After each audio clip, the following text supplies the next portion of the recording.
Hi everyone, happy new year, welcome to 2022 and all of that. I've just finished the first week back working at my independent digital media company called ZFeed. That's the name on the account. We are a digital publication based in Sydney that brings context and critical thinking to the news for young people. If you follow us on Instagram, you should, please do.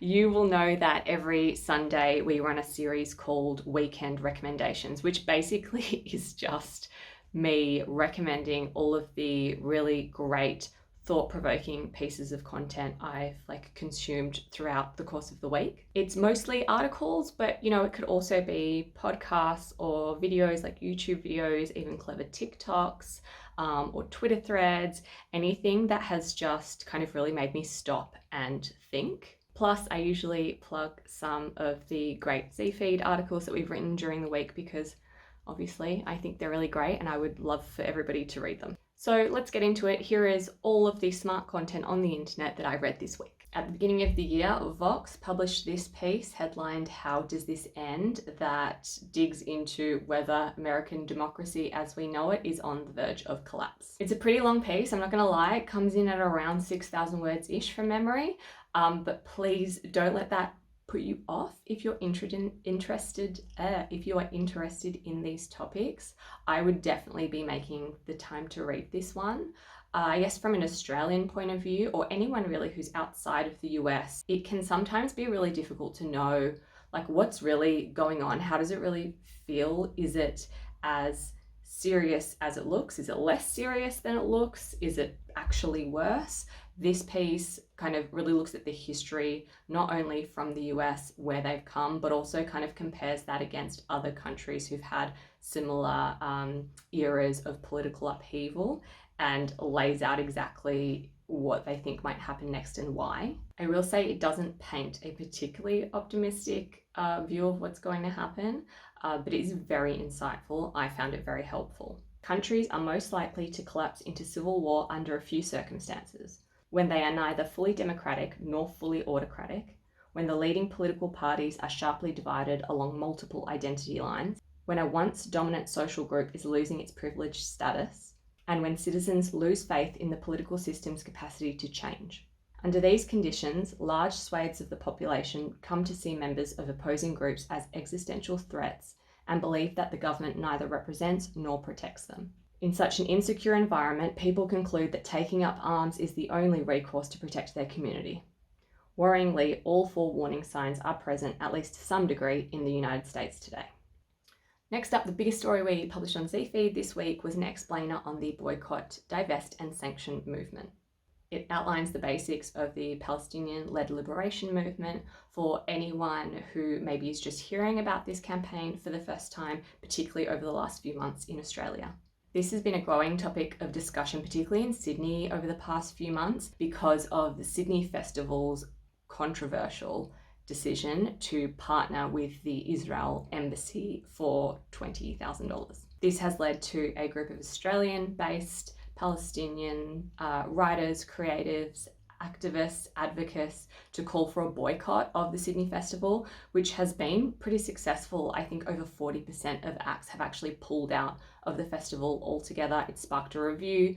Board members have resigned. This has been a pretty big movement really in Australia over the past couple of months. But with the festival boycott and I guess the protest movement more broadly, it is really clear that there are some myths that are being spread and perpetuated that ultimately end up taking over the narrative and the real story, which is just that this is a group of people fighting for their right to exist, fighting for their liberation. They are asking organisations and the Australian government basically just to not do business with a government that is committing human rights abuses and pretty horrendous acts of violence, which, I mean, to me, that's not a controversial or radical ask at all. There is also a part of this story that I think underpins, why ZFeed exists at all, which is that for young people in this country, a lot of the time we hear about these big issues and stories that are unfolding in other countries, and it can feel like it is really far away and maybe doesn't have anything to do with us at all. But often those issues actually are impacting us in very direct ways, and I wanted to make that clear in this piece.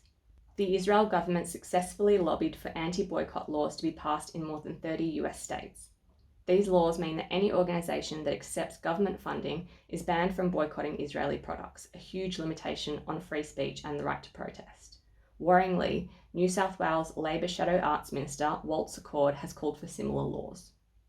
Alongside that, I want to recommend this Twitter thread, but really the whole account of Palestinian organiser and journalist Janine Khalek. The BDS movement is a form of organised protest. It's not really any more complicated than that. Something I see a lot is people questioning whether like protests work, who really gives a fuck, and not just in the context of BDS or the Sydney Festival, but really just protest in general. So this thread from Janine just lays it out so clearly and more succinctly and eloquently than I ever could.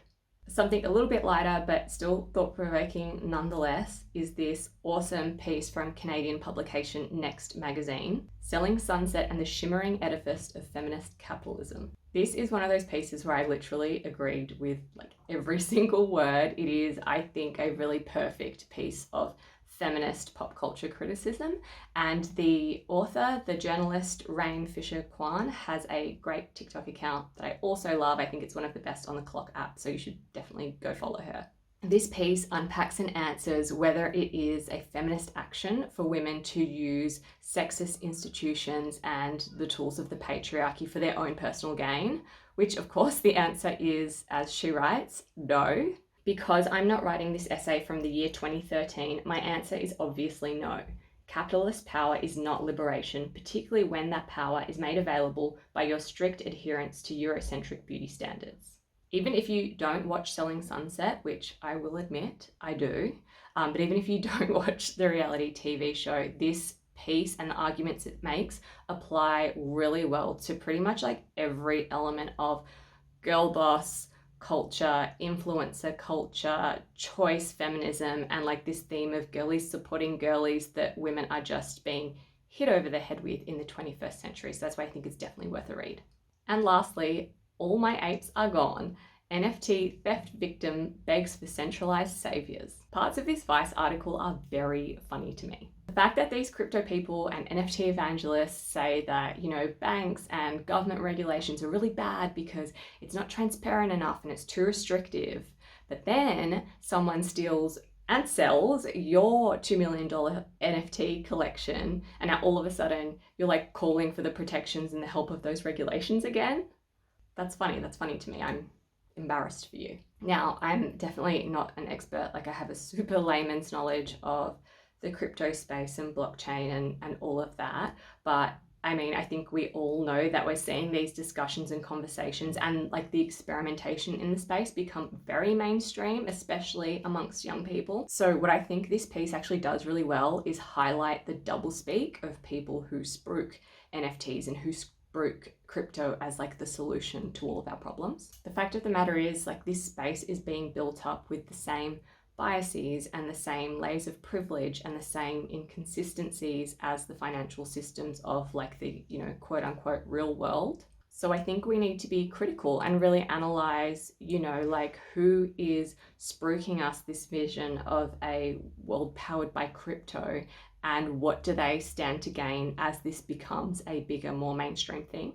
So the thing that I like about this piece is it really points out those inconsistencies. So those are my recommendations of all the good stuff, the smart stuff I read on the internet this week. I'll put all of the links to everything in the video description, and we also include a roundup of all those links in the weekly ZFeed newsletter. So if you feel like supporting a indie youth news site, you can sign up to the newsletter on our website. And if you read or saw something on the internet this week or at any time that really made you stop and think, I would really love to hear about it, and I would love to read it and consume it too. So share it in the comments, drop the link, tell me why you loved it. I am really keen to see everybody else's recommendations too.